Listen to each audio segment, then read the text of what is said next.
कानपुर नगर गोविंद नगर स्थित पराग डेयरी का आधुनिकीकृत प्लांट करीब 13 वर्ष बाद फिर से संचालित होने जा रहा है। जिलाधिकारी जितेंद्र प्रताप सिंह ने सोमवार को प्लांट का निरीक्षण कर तैयारियों की समीक्षा की। उन्होंने बताया कि मदर डेयरी और नेशनल डेयरी डेवलपमेंट बोर्ड के सहयोग से अप्रैल माह में प्लांट को पुनः शुरू करने की तैयारी अंतिम चरण में है। प्लांट के संचालन से प्रतिदिन लगभग 4 लाख लीटर दूध की प्रोसेसिंग होगी और कानपुर मंडल के करीब 1 लाख दुग्ध उत्पादक किसानों को सीधा लाभ मिलेगा।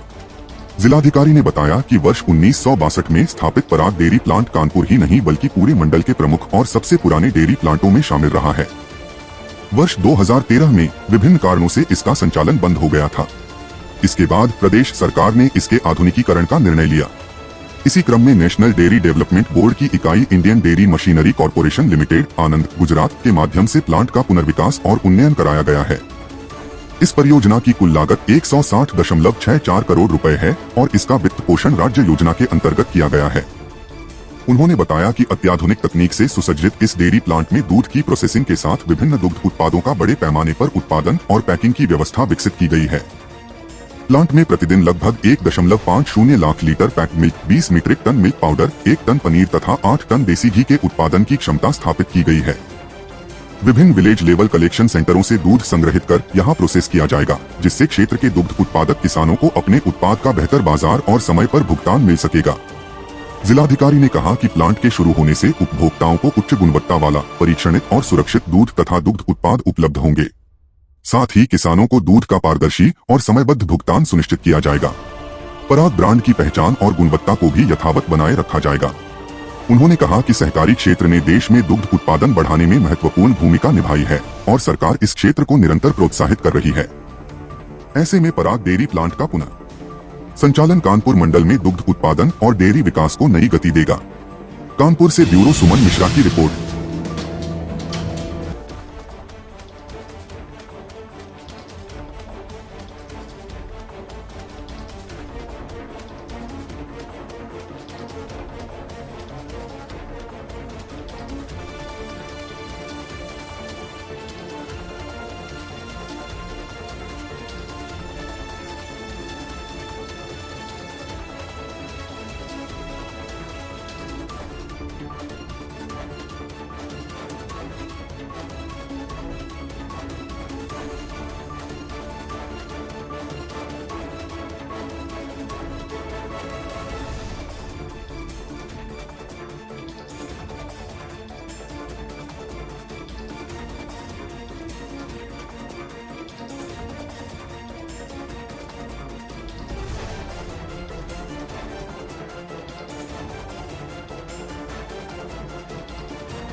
ये कानपुर जनपद के लिए भी और मंडल के लिए जो सबसे बड़ा मिल्क प्लांट रहा है पराग नाम से, 1962 से था ये, और 1962 से चलते हुए अनेक कारणों से 2013 में ये बंद हुआ और फिर राज्य सरकार द्वारा निर्णय लिया गया कि इसका और मॉडर्नाइजेशन किया जाएगा। उसके क्रम में एनडीडीबी की जो सिस्टर कंसर्न आईडीएमसी, उन्होंने इसका निर्माण किया और फिर एफिशिएंसी के लिए प्रदेश सरकार ने निर्णय ये किया कि इसको हम लोग एनडीडीबी के साथ पार्टनरशिप में चलाएंगे। और एनडीडीबी की जो हमारे हैंडओवर ओवर की कार्रवाई है वो सितंबर अक्टूबर में पूरी हो चुकी है और प्लांट को हम लोग ऑपरेशनलाइज करने की स्थिति में है और अप्रैल महीने में ये प्लांट दोबारा चल जाएगा, जो कि कितना प्रदेश के सबसे पुराने प्लांट्स में से है, 1962 से था ये। और जो पराग ब्रांड की वैल्यू है वो ब्रांड भी कंटिन्यू करेगा और करीब 4 लाख लीटर दूध यहाँ पर डेली प्रोसेस होगा और मंडल के करीब करीब 1 लाख हमारे जो कृषक है पूरे मंडल, कानपुर मंडल के, उनके द्वारा जो दूध उत्पादन होगा विभिन्न जो विलेज लेवल कलेक्शन सेंटर से आएगा।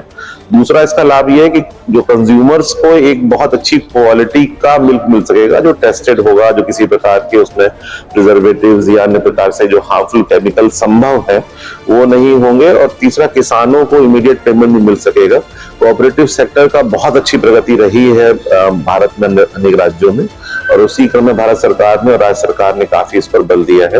तो ये एक प्लांट के होने से जो कानपुर की जीवंतता थी मिल्क प्रोडक्शन में मंडल लेवल पर, उसको हम लोग रेस्टोर कर सकेंगे और ये प्लांट एक अच्छा एनडीडीबी और यूपी गवर्नमेंट के बीच में एक अच्छा उदाहरण बनेगा।